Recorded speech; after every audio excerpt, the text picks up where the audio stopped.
Magandang araw, magandang gabi, magandang hapon, tanghali, at magandang araw sa inyong lahat na aking mga kababayan dito sa bansang Pilipinas, minamahal nating bansa, at sa lahat po ng mga kapwa Pilipino ng OFWs nasa ibayong dagat. Magandang araw po sa inyong lahat. Ako po muli si Pastor Apollo Kibuloy. At marami pong nagtatanong kung saan ako ngayon. Marami ang nagtatanong kasi hindi daw nila nakikita ang aking mukha at maraming beses ako nasasabing nagtago ako o malis muna ako dito kasi medyo hindi pa magandang panahon na nandito ako. Kaya yun po ang naririnig nyo sa akin. Ngunit sa palagi ninyong pagtatanong kung saan ako, bibigyan ko lang po kayo ng talinghaga kung saan ako. Isang puzzle na kung masolve po ninyo, ay bigyan ko kayo ng 1,000 pesos na reward. Ito po ang talinghaga ko, Pakinggan po ninyo. Ako'y nakakubli, di kalayuan dito. Kuta ko'y puro bato. Laksa-laksang pula, at itim na langgam, handang ipagtanggol ako sa mga manglulupig na mga tao, kanuman o kalahi ko, upang aking maitayo ang prinsipyong diwa, karangalan, kalayaan ng isang marangal na Pilipino na naisilang sa paanan ng matayog sa lahat na bundok apo.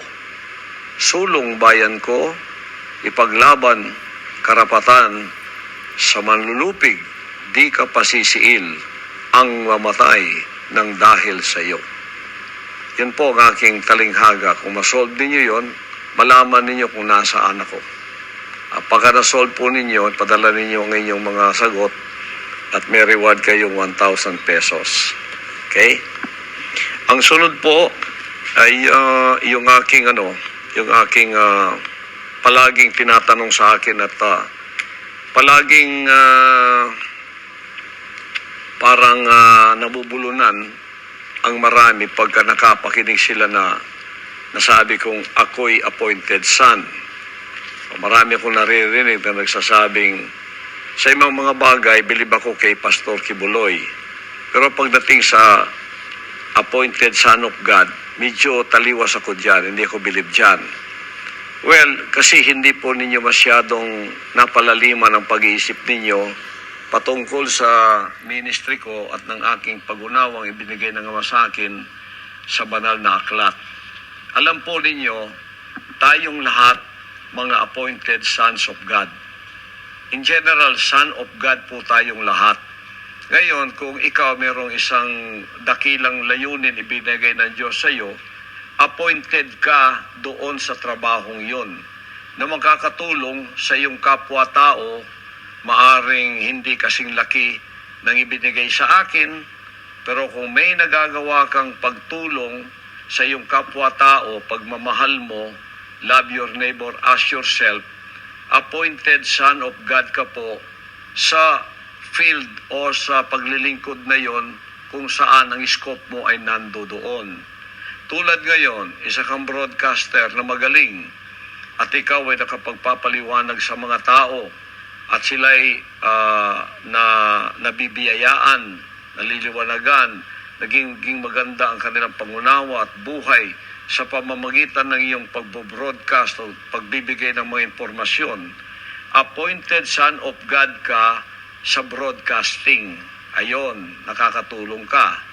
Ngayon, kung ikaw naman, meron kang field, halimbawa, doktor ka, at ikaw ay maunawin nga doktor, wala kang pakialam kung mabayaran ka o hindi, pagkatapos tinutulungan mo ang mga may sakit, kung minsan walang bayad, at napakarami mo lang natulungan, na kapag kapagawa ka pa ng hospital, sarili mong pera, tapos libre ang mga dokhang pumunta doon, appointed son of God ka in the field of medicine. Yun.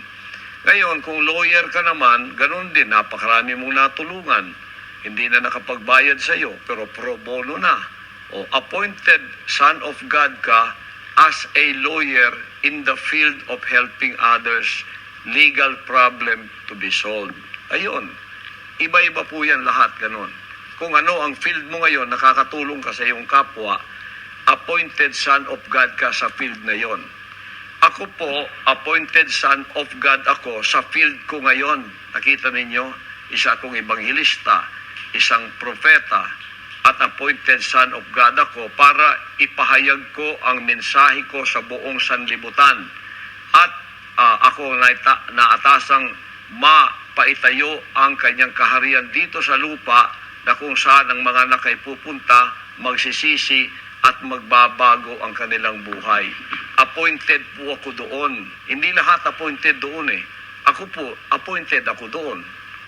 Nabibigyan ko ng magandang pamumuhay, spiritual, physical, financial, ang mga sumasapi sa aking kongregasyon. Ayun po ang pagiging appointed. Kayong lahat appointed. Si Eric, appointed son of God to spread and inform the people about the evils of the CPP and PNDF. Kasama na rin ang appointed daughter of God na si Lorraine Badoy. Si Pangulong Duterte, appointed son of God to become president of our country for the time na natulungan niyang mabuti ang ating bansa na umahon at pagkatapos magkaroon ng build. Ayun. Ganon po yun. Ganon din ang ating Pangulo ngayon. Itinalaga siya ng Diyos. Appointed son of God for his presidency in the time being. Na ngayon, nandiyan siya. Ayun, para gawin mo ang tama, gawin mo ang mabuti, gawin mo ang nararapat, at nakakatulong ka sa iyong kapwa-tao. Nandun po yun sa scope ng love your neighbor as yourself.